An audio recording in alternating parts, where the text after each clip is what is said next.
Hello friends, आप सभी को नमस्कार। मैं हितेश कुमार एक बार फिर से आप सभी का ज्ञान कोश यूट्यूब चैनल में स्वागत करता हूं।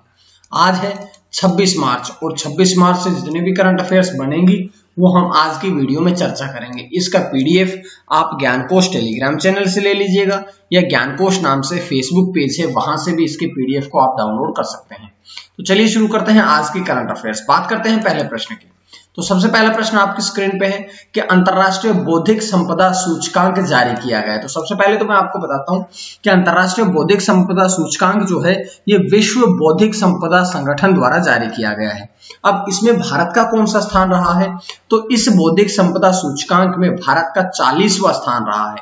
भारत का इस सूचकांक में 40वां स्थान रहा है। और ये बात ध्यान रखिएगा कि सूचकांक से संबंधित एक प्रश्न आपके एग्जाम में जरूर आता है। अब ये क्योंकि विश्व बौद्धिक संपदा संगठन ने जारी किया है तो इसके बारे में थोड़ी बातें जानते हैं। जैसे इसका मुख्यालय कहाँ पे है? तो इसका मुख्यालय जिनेवा स्विट्जरलैंड में। इसकी स्थापना कब हुई थी? तो 14 जुलाई 1967 में। साथ साथ में इसके वर्तमान में अध्यक्ष कौन है? तो डेरन टैंग। डेरन टैंग जो है वे वर्तमान में बौद्धिक संपदा सूचकांक संगठन के अध्यक्ष हैं। तो ये जानकारी हमने इस प्रश्न से मिल गई है।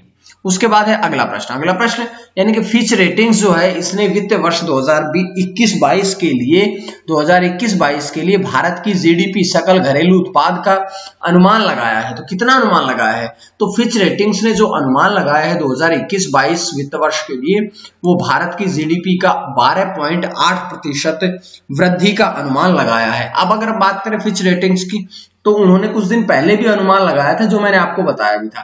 तो उस समय जो अनुमान लगाया गया था वो 11% वृद्धि का था। 11% वृद्धि से अब इसमें सुधार करते हुए 12.8% वृद्धि का अनुमान लगा दिया है। अब बात कर लेते हैं कि जो वित्त वर्ष 2022-23 है इसके लिए यानी कि 2021-22 के लिए नहीं बल्कि 22-23 के लिए भी अनुमान लगाया गया और ये अनुमान 5.8% वृद्धि का रहा है। तो देखिएगा 2021-22 वित्त वर्ष साथ में 22-23 वित्त वर्ष दोनों के लिए ये अनुमान लगाया गया है। अब बात करते हैं फिच रेटिंग्स के बारे में। तो फिच रेटिंग्स जो है ये एक रेटिंग एजेंसी है जो कि अमेरिका की मूल रूप से रेटिंग एजेंसी है। इसका मुख्यालय कहां पे है? तो इसका मुख्यालय है न्यूयॉर्क, अमेरिका में।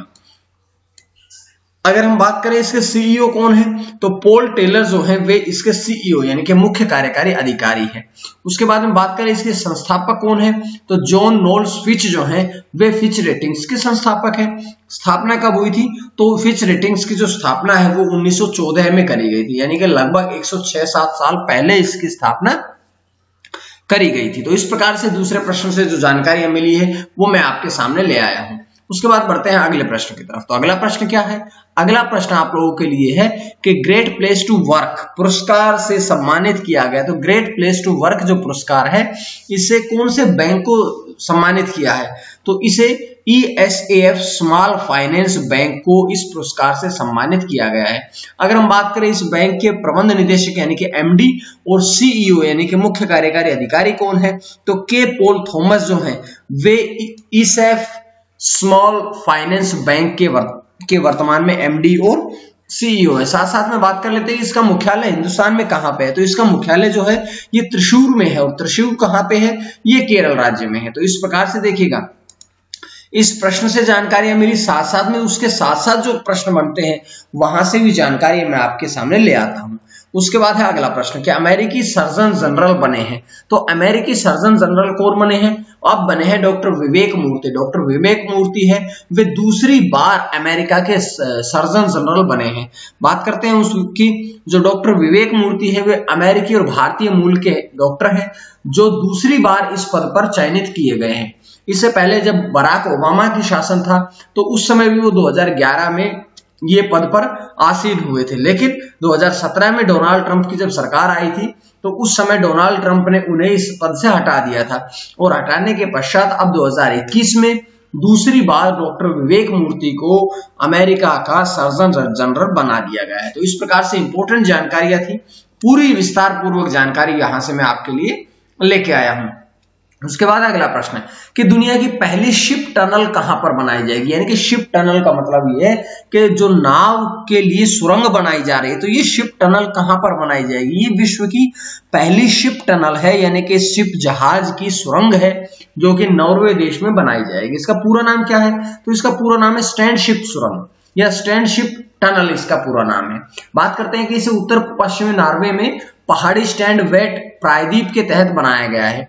बात करें अगर इसकी लंबाई कितनी है, तो इसकी लंबाई है 1.7 किलोमीटर। ऊंचाई कितनी है, तो 49 मीटर कहें या 161 फीट कहें।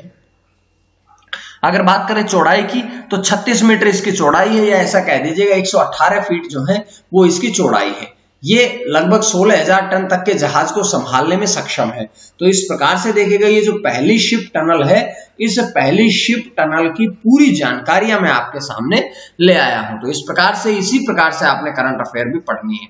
अगला प्रश्न है कि वर्ष 2020 के व्यास सम्मान से किसे सम्मानित किया गया। तो 2020 का जो व्यास सम्मान है, इसे हिंदी के लेखक और प्रोफेसर शरद पगारे से को सम्मानित किया गया। ये एक ऐसा पुरस्कार है जो कि 1991 में के बिड़ला फाउंडेशन द्वारा शुरू किया गया था। के बिड़ला फाउंडेशन द्वारा शुरू किया गया था। ये ऐसा पुरस्कार है जो पिछले 10 वर्षों में किसी भी हिंदी साहित्य कार्य के लिए पुरस्कृत किया जाता है, कि कोई भी ऐसा कार्य जो हिंदी साहित्य के लिए उत्कृष्ट कार्य किया गया है उसके लिए इससे सम्मानित किया जाता है। बात कर लेते हैं कि ये जो प्रोफेसर शरद पगारे हैं उनको किस उपन्यास के लिए दिया गया है। तो उनको दिया गया है पाटलिपुत्र के सम्राज्ञी। उनका एक उपन्यास था जिस उपन्यास के कारण उन्हें व्यास सम्मान 2020 से सम्मानित किया गया है। तो इस प्रकार से जानकारियां मैं आपके लिए यहां से ले आया हूं। अब बढ़ते हैं अगले प्रश्न की तरफ। अगला प्रश्न नहीं बल्कि आज का प्रश्न। आज का प्रश्न क्या है कि केला उत्सव जो है ये किस राज्य में आयोजित किया गया है। केला उत्सव जो है ये किस राज्य में आयोजित किया गया है। तो इस प्रकार से देखिएगा, इस प्रश्न से जो भी आपको सटीक आंसर लगेगा, 4 ऑप्शन आपके पास है, आपने कमेंट बॉक्स में बताना है। जिसके पश्चात मैं बढ़ता हूं कल के प्रश्न की तरफ कि इजराइल में नई संसद बनाने के लिए चुनाव में लगभग 67% से अधिक लोगों ने वोट डाले थे। ठीक है, तो इंपॉर्टेंट बात थी जो कि आप लोगों ने बिल्कुल सही बताया। उसके बाद बढ़ते हैं आज के अगले प्रश्न की तरफ कि ई ट्रेंडिंग पोर्टल प्रणीत लॉन्च किया गया है। तो ये किसके द्वारा लॉन्च किया गया है। तो सबसे पहले बात करते हैं कि इसे लॉन्च किया गया power grid corporation of India के द्वारा। Power grid corporation of India के द्वारा अब प्रणीत नामक एक ई ट्रेडिंग पोर्टल जो है ये लॉन्च किया गया है। इसका उद्देश्य क्या है, इसका उद्देश्य ये है कि जो ट्रेंडिंग प्रक्रिया होती है इसको अधिक पारदर्शी बनाना, ये इसका मुख्य उद्देश्य है।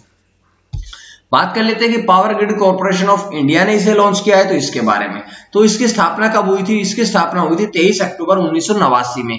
साथ साथ में एक बात और भी कि इसका मुख्यालय कहां पे है, तो power grid corporation of India का जो मुख्यालय है, जो हेडक्वार्टर है, वो है गुरुग्राम में। गुरुग्राम में होता है, गुरुग्राम जो है ये हरियाणा में, और गुरुग्राम का पुराना नाम जो है ये गुड़गांवा था, और लेकिन इसका नाम परिवर्तित करके गुरुग्राम कर दिया गया। तो ये जानकारी हमें इस प्रश्न से मिल जाती है। उसके बाद है अगला प्रश्न। अगला प्रश्न क्या है कि दुनिया का पहला मोबाइल पानी सेंटर बनाया गया। मोबाइल पानी सेंटर कहां पर बनाया गया है, तो ये किसके द्वारा बनाया गया। पहले तो बात ये करेंगे, ये मैत्री एक्वाटेक द्वारा बनाया गया है। ये मैत्री एक्वाटेक द्वारा दुनिया का पहला मोबाइल पानी सेंटर जो है ये बनाया गया है। कहां पर बनाया गया, तो ये विशाखापट्टनम शहर में इसे बना करके निर्मित करके किया गया है। इसके बाद देखिएगा कि ये एयर कियोस्क और जल ज्ञान केंद्र के माध्यम से इसे लॉन्च किया गया है, बनाया गया है। बात कर लेते हैं कि कियोस्क जो है ये हवा से बना स्वच्छ खनिज समृद्ध पीने योग्य पानी प्रदान करता है। तो इस प्रकार से पूरी जानकारियां जो थी वो इस प्रश्न से मैंने आपको दे दी है। अगला प्रश्न आपकी स्क्रीन पे कि भारत के 48वें मुख्य न्यायाधीश बनेंगे। भारत के सर्वोच्च न्यायालय के मुख्य न्यायाधीश 48वें नंबर के मुख्य न्यायाधीश कौन बनेंगे, तो एन.वी. रमन।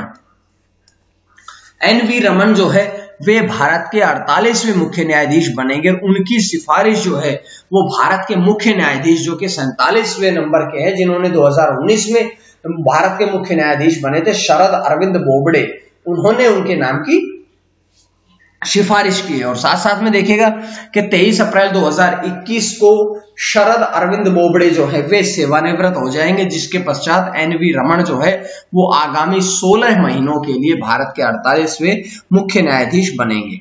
तो इस प्रकार से ये जानकारियां थी। उसके बाद आज का आखिरी प्रश्न है कि कर्नाटक उच्च न्यायालय में 2 न्यायाधीश नियुक्त किए गए हैं। सबसे पहले तो कौन कौन के राजेंद्र बादामीकर और दूसरे हैं खाजी जयबुनिसा मोइनुद्दीन। तो ठीक है, अब उन दोनों की नियुक्ति जो है वो आगामी 2 वर्षों के लिए कर दी गई है। तो ये जानकारियां थी, इंपॉर्टेंट जानकारियां थी जो कि आज की वीडियो से आपको मिली है। अब आप प्लेलिस्ट में जाइएगा और जो भी आपने वीडियो देखनी हो आप आसानी से उन्हें ढूंढ सकते हैं।